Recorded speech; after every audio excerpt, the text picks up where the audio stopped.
قرآن مجید فرقان حمید نے میاں بیوی کا جو رشتہ بیان کیا ہے نا، اس رشتے کو آپ سمجھیں جو قرآن پاک نے میاں بیوی کا رشتہ بیان کیا۔ کہن لباس لکم وانتم لباس لہن، فرمایا بیویاں تمہارا لباس ہیں اور تم ان کا لباس ہو۔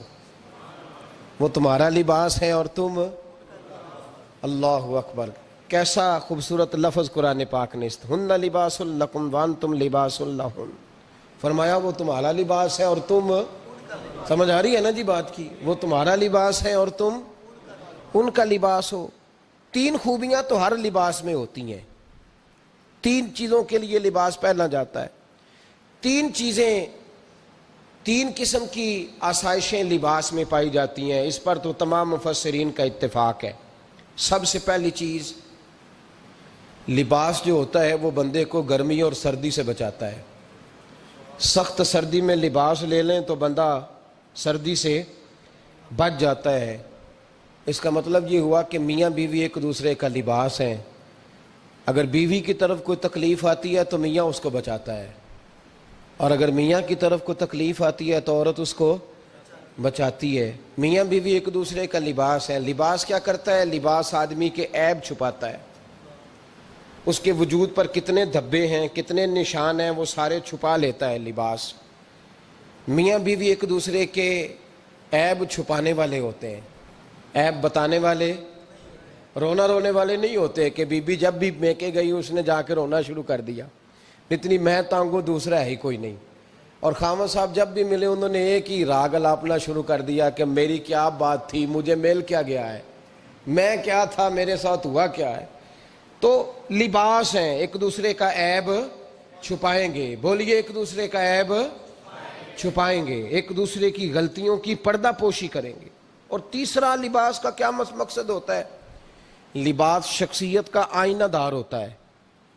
لباس آدمی کی اچھی اور خوبصورت طبیعت کا حصہ ہوتا ہے۔ جو لباس ہوتا ہے وہ انسان کو زینت بخشتا ہے، خوبصورت کر دیتا ہے۔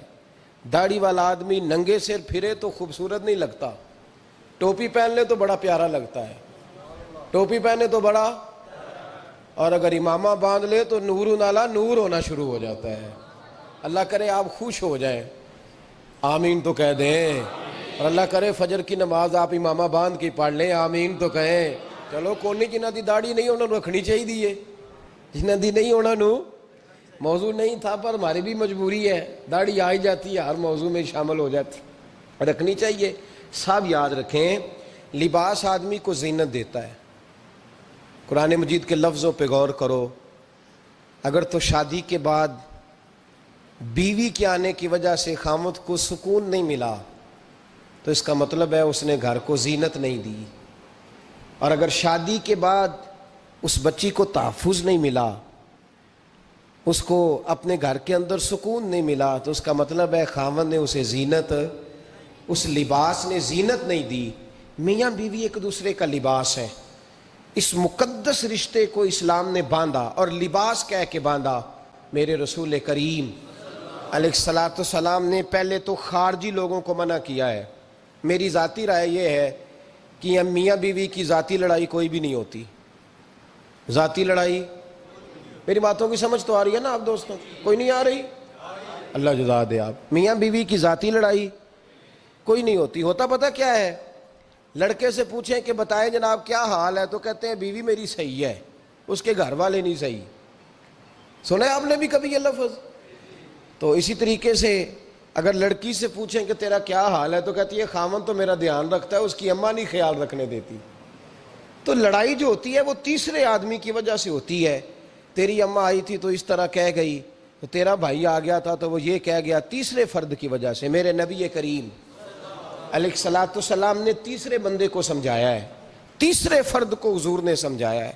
نبی پاک علیہ الصلوۃ والسلام نے فرمایا خبردار، ماں، بھائی، بیٹا، باپ سارے لحاظ کریں، بسنے دیں میاں بیوی کو۔ اگر شادی کر دیا تو ان کو سکون سے رہنے دو۔ تم دو جملے کہہ کے چلے گئے، کوئی عیب نکال کے جو چھپا ہوا تھا خاوند کی نظر میں وہ نکال کے بتا دیا کہ تیری بیوی یہ کام بھی کرتی ہے، اب تم تو ہٹ گئے وہ بات کہہ کے، اب انہوں نے اکٹھے رہنا ہے، ان کی زندگی مصیبت کا شکار ہو گئی۔ آزمائش میں آ گئے وہ دونوں، ساری زندگی کڑتے رہے، ایک عیب نکال کے لڑکی کے گھر والے لڑکے کا اسے بتا کے چلے گئے تیرے خامد میں یہ عیب پایا جاتا ہے، وہ ساری زندگی کڑتے رہیں گے، تکلیف میں رہیں گے، انہوں نے تو کٹھے رہنا ہے۔ بتانے والا چلا گیا، میرے رسول کریم صلی اللہ علیہ وسلم فرماتے ہیں لعنتی ہے وہ شخص، لعنتی ہے وہ شخص۔ یا رسول اللہ کون سا؟ فرمایا جو بیوی کو مرد کے خلاف اکساتا ہے اور مرد کو بیوی کے خلاف اکساتا ہے، وہ لعنتی ہے، ملعون ہے، رحمت الہی سے دور ہے وہ شخص۔ انہیں قریب کرنے کی کوشش کر، تو ان کے اندر محبت پیدا کرنے کی کوشش کر۔ میرے نبی کریم علیہ الصلوۃ والسلام نے جب حضرت سیدہ فاطمہ الزہرا رضی اللہ تعالی عنہا اور جناب سیدنا علی المرتضیٰ رضی اللہ تعالی عنہ کی شادی کی تو نبی پاک نے دونوں کے سر جوڑے اور دونوں کے درمیان محبت کی دعا فرمائی، دونوں کے درمیان محبت کی دعا فرمائی۔ اور نبی پاک صلی اللہ علیہ وسلم حضرت فاطمہ کے سامنے جناب علی کے فضائل بیان فرماتے، اور جناب علی آتے تو نبی پاک فرماتے فاطمہ تو میرے وجود کا حصہ ہے، وہ تو میرے جگر کا ٹکڑا ہے۔ تو ان دونوں کے درمیان الفت پیدا، یہ سب سے پہلے تو خارجی لوگ اس بات کا خیال کریں، سب سے پہلے تو خارجی لوگ خیال کریں، توجہ دیں کہ ان کو بکھرنے سے بچائیں۔ اب میاں بیوی بھی سمجھ لیں کہ ہماری ذمہ داریاں کیا ہیں۔ مسند امام احمد بن حنبل میں حضرت ابو درداء رضی اللہ تعالیٰ عنہ سے حدیث مروی ہے، نبی کریم صلی اللہ علیہ وسلم کی بارگاہ میں ایک خاتون نے آ کے عرض کیا یا رسول اللہ صلی اللہ علیہ وسلم مجھے بتلائیے خاوند کا حق کیا ہے۔ یہ جو حدیث سنانے لگا ہوں نا، یہ بیٹی کو سنانی ہے، جا کے یہ ٹیلی فون کر کے بہن کو سنانی ہے، صرف بیوی کو سنانے کی نہیں ہوتی یہ چیزیں۔ یہ حدیث بیٹی کو سمجھائیں، بہن کو سمجھائیں، ان لوگوں کو سمجھائیں تاکہ، اور یہ یاد رکھیں خاوند کے حقوق اگر بچی کے گھر والے اسے سکھائیں نا تو اس کی سمجھ میں جلدی آ جائیں گے، اور بیوی کے حقوق اگر خاوند کے گھر والے اس کو سمجھائیں تو اس کی سمجھ میں بات جلدی آئے گی، وہ خیر خواہ سمجھتے ہیں اپنے رشتہ داروں۔ یہ والی حدیثیں ان لوگوں کو سنانی چاہیے جن لوگوں کا بچہ ہے یا بچی ہے، متعلقہ آدمی حقوق بیان کرے۔ جب متبادل چیز کسی کے سامنے آتی ہے تو وہ کئی دفعہ سمجھتے ہیں کہ خلوص اس میں پورا نہیں پایا جاتا۔ حضرت ابو درداء رضی اللہ تعالیٰ عنہ فرماتے ہیں ایک خاتون حضور کی بارگاہ میں آئی، عرض کرنے لگی یا رسول اللہ صلی اللہ علیہ وسلم میں نکاح کرنا چاہتی ہوں، شادی کرنا چاہتی ہوں، مجھے بتلائیے خاوند کا حق کیا ہے، اگر تو میں ادا کر سکتی ہوں تو میں نکاح کروں ورنہ میں اس کام سے بچوں۔ میرے نبی کریم علیہ الصلوۃ والسلام نے فرمایا بی بی اگر خاوند کے ناک سے رینٹ نکلے، ریشہ نکلے، پیپ بہے اس کی ناک سے، اور بی بی اپنی زبان سے وہ صاف کر دے تو پھر بھی اس کا حق ادا نہیں ہوتا۔ حضرت ابو درداء کہتے ہیں آنکھ کھول کے اس عورت نے دیکھا تو میرے نبی پاک نے اگلے جملے ارشاد فرمائے، حضور نے فرمایا تو ان باتوں میں حیرت کر رہی ہے، میں اگر خدا کے علاوہ کسی کو سجدے کا حکم دیتا تو میں عورت کو کہتا اپنے خاوند کو سجدہ کرے، میں اس کو کہتا یہ کام کرے۔ میرے رسول کریم علیہ الصلوۃ والسلام نے حقوق کا تعین فرمایا، حقوق کا تعین فرمایا، اور نبی کریم صلی اللہ علیہ وسلم نے فرمایا جو عورت اس حال میں مر گئی، اس حال میں دنیا سے گئی کہ اس کا خاوند اس سے راضی تھا، اس کا شوہر اس سے راضی تھا، اس کا گھر والا اس سے مطمئن تھا، تو میرے نبی پاک فرماتے ہیں جب دنیا سے جائے گی تو رب کریم جنت کا دروازہ کھول کے فوراً ہی جنت میں داخل فرما دے گا، اس کو بغیر روک ٹوک جنت دے دی جائے گی۔ شرط یہ ہے کہ وہ جب دنیا سے جائے تو اس حال میں جائے کہ اس کا خاوند اس سے شکوے نہ کرتی پھرے، شکایتیں نہ کرتی پھرے، شکایتیں نہ کرے۔ ہمارے زمانے میں شکایتیں ہوتی ہیں اور خواتین، عورتیں اس بات کو سمجھتی نہیں کہ اللہ نے جو میرے نصیب میں رکھا تھا اور جو خاوند رب نے میرے لیے پسند کیا تھا وہ اللہ نے مجھے عطا فرما دیا ہے۔ وہ شکوے کرتی ہیں، شکایات کرتی ہیں، اور دوسری عورتوں کو سامنے رکھ کے وہ فلاں کے حصے میں یہ چیز آئی، فلاں کے حصے میں یہ چیز آئی، فلاں کا خاوند یوں کرتا ہے، شکوہ کرتی ہیں۔ میرے رسول پاک علیہ السلام نے فرمایا عورتیں کثرت سے جہنم میں جائیں گی، کثرت سے۔ تو ایک صحابی رو پڑے، ایک حدیث میں لفظ یہ ہے رو پڑے، عرض کرنے لگے یا رسول اللہ وہ ہماری مائیں بھی ہیں، بیٹیاں بھی ہیں، بہنیں بھی، حضور جہنم میں جائیں گی؟ نبی پاک صلی اللہ علیہ وسلم نے فرمایا ایک تو وہ عیب جوئی کرتی ہیں، غیبتیں کرتی ہیں، دوسرا رب کا شکر ادا نہیں کرتی، اور تیسرا فرمایا اپنے خاوند کا بھی شکریہ ادا نہیں کرتی، بات بات پہ ناشکری کرتی ہیں، بات بات پہ ناشکری کرتی، اس سبب سے جہنم میں جائیں گے۔ عورت کے حقوق کا تعین فرمایا، اور ساتھ ہی میرے رسول پاک علیہ السلام نے مرد کی طرف توجہ فرمائی، اور کیا خوبصورت لفظ ارشاد فرمایا تم میں ہر آدمی اپنے آپ کو اچھا سمجھتا اور اچھا کہتا ہے، ہر آدمی کہتا ہے، لیکن کوئی اگر مجھے آ کے پوچھے گا کہ محبوب آپ کی امت میں اچھا کون ہے، تو حضور فرماتے ہیں میں اسے اچھا سمجھوں گا جو اپنے گھر والوں کے حق میں اچھا ہے، جو اپنی بیوی خیرکم لأہلہ، تم میں سے بہترین وہ ہے جو اپنے گھر والوں کے لیے اچھا ہے، اور فرمایا جاؤ میرے گھر جا کے پوچھ لو وانا خیرکم لأہلہ، میں تم سب سے زیادہ بڑھ کر اپنے گھر والوں کے لیے اچھا ہوں، تم میں بہترین وہ ہے جو اپنے گھر والوں کے لیے، بال بچوں کے لیے، بیوی کے لیے اچھا ہے۔ رسول کریم علیہ السلام نے خاوند کو حکم دیا اور ارشاد فرمایا کہ عورت ٹیڑھی لکڑی ہے، بیچاری کو اللہ نے عقل پوری نہیں دی۔ ایک بچہ چھوٹا ہوتا ہے، ہمیں پتہ ہوتا ہے کہ اس کا شعور پورا نہیں، اگر کوئی غلطی کرے تو کیا اسے نکال دیا جاتا ہے گھر سے؟ بولے، چھوٹا بچہ ہے، وہ کئی دفعہ بڑا نقصان کر دیتا ہے، آپ کیا کہتے ہیں؟ اسے مارتے ہیں، کلاڑی لے آتے ہیں اس کے لیے؟ اس طرح کرنا چاہیے، اس کے ابے کو بلا لینا چاہیے، بےزتی کرنی چاہیے پنچایت میں بٹھا کے کہ یہ غلطی کی ہے تیرے بچے نے۔ بھائی دادا یہ کام کرتا ہے؟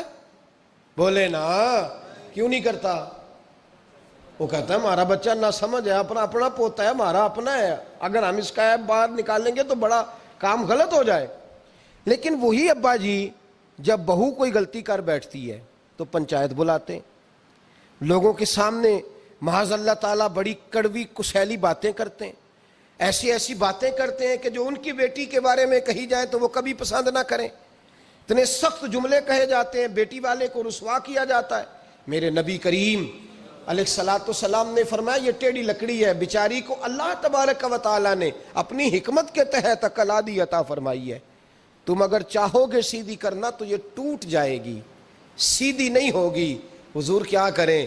فرمایا اس کے ساتھ گزارا کرو، اللہ تمہیں اجر عطا فرمائے گا، اس کے ساتھ وقت گزارو، اللہ تمہیں اس کا، یہ ذہن بنانا چاہیے خاوند کو کہ یہ، اور خاوند کی ذمہ داری ہے۔ اعلیٰ حضرت رحمۃ اللہ علیہ نے فتاوی رضویہ کی 24ویں جلد میں بالتفصیل لکھا ہے، آپ فرماتے ہیں خاوند کی ذمہ داری عورت کو کپڑا فراہم کرنا، روٹی فراہم کرنا، رہنے کے لیے گھر دینا، نان نفقے کا خیال کرنا، اور آپ فرماتے ہیں اگر وہ مطالبہ کرے تو ہفتے میں ایک دن اس کے ماں باپ سے ملانے بھی لے جا سکتا ہے، ہفتے میں، جی کوئی نہیں بول دے تسی، ہفتے نہیں، یہ نہیں صحیح لفظ، ہر ہفتے اے سوکھ ہے، کدوں ملان کھڑنا ہے؟ پاویں نہ بولو، گل جڑی سچی ہو تے سچی ہے، ملان کدوں لے جانا ہے؟ اچھا اپنی اماں نو روز ملدا ہے سویرے شام، تے وہ کہندی مینوں بھی اماں نو ملا لیا، تے کہندا روز نہیں جائیدا، تے تم بھی نہ ملا اپنی اماں نو روز بھائی۔ لیکن ہاں اعلیٰ حضرت فرماتے ہیں ہفتے میں ایک دفعہ ماں باپ سے، بولے، بیٹی کا پیار ماں باپ سے زیادہ ہوتا ہے کہ بیٹے کا؟ لو تو سارے انہوں پتہ ہے، یعنی تسی گھٹ کر دے ہو نا، تاں بیٹی دا نام لیا جے، صحیح بات کر رہا ہوں؟ تو جس کا پیار زیادہ ہے اس کو روک دیا، کہتے نہیں روز نہیں جائیدہ، سال بعد جائیں، بلکہ ان تے اللہ خیر کرے، اللہ پاک فضل کرے، دماد صاحب کی عزت ہی نہیں نہ ہوتی، اس کو آنکھوں پہ بھی اٹھائے تو کہتے ہیں تیرے گھر دے میری عزت نہیں کر دے، پتہ نہیں ان تو عزت بھائیا کیڑی شے دا نام رکھیا ہے، وہ کیڑی ہے جڑی تینوں چاہیے، اللہ ہی بہتر جانتا ہے۔ عزت نہیں کرتے تو لہذا میرا پروٹوکول نہیں، پھول لے کے کھڑے نہیں ہوتے گلی میں، وہ باہر نہیں نکلتے، وہ اشتہار نہیں چھاپتے کہ دماد صاحب آ رہے ہیں، اور ویسے بھی میں کہاں جاؤں، مطلب یہ کہ چپس بھی نہیں ہے، انہوں نے سنگ مرمر بھی نہیں لگوایا ہوا، تو میں کیسے جاؤں، میری شان کے خلاف۔ اعلیٰ حضرت فرماتے ہیں ہر ہفتے وہ بیٹی جو ہے، تو بیٹیاں ہوتی ہیں، اور یہ تو اس دن پتہ چلتا ہے نا جب اپنی بیٹی بندہ ڈولی میں ڈالتا ہے، پھر پتہ چلتا ہے کہ دل کرتا ہے ہر ہفتے اس کو ملنے کو، دل کرتا ہے کہ وہ آئے، چہرہ دکھائے، ایک دفعہ مل جائے، ہر ہفتے اس کو ملوانے لے کے جائے، اس کی غلطیاں معاف کرے، اس کے عیبوں پہ پردہ ڈالے، اس کی کوتاہیوں کا خیال کرے، اس سے درگزر کرے، میرے نبی کریم صلی اللہ علیہ وسلم نے فرمایا میں اپنی امت کو حکم دیتا ہوں کہ اپنی بیوی سے بغض نہ پالنا، بغض نہ پیدا کرنا، کوئی غلطی کرے تو بغض نہ پیدا کرنا، بغض نہ رکھ لینا سینے میں کہ تو ہے ہی ایسی، تو ہے ہی، بغض نہ پالنا۔ اور کیا خوبصورت لفظ ہیں حضرت خدیجۃ الکبریٰ کے سرتاج کے، اور کیا لفظ ہیں جناب سیدہ آمنہ کے لال کے۔ میرے نبی پاک فرمانے لگے اگر تمہیں اپنی بیوی کی کوئی عادت ناپسند ہے تو غور کر لو، ڈھونڈ لو، اس میں ایسی بھی عادت تمہیں ضرور مل جائے گی جو تمہیں بڑی پسند ہوگی۔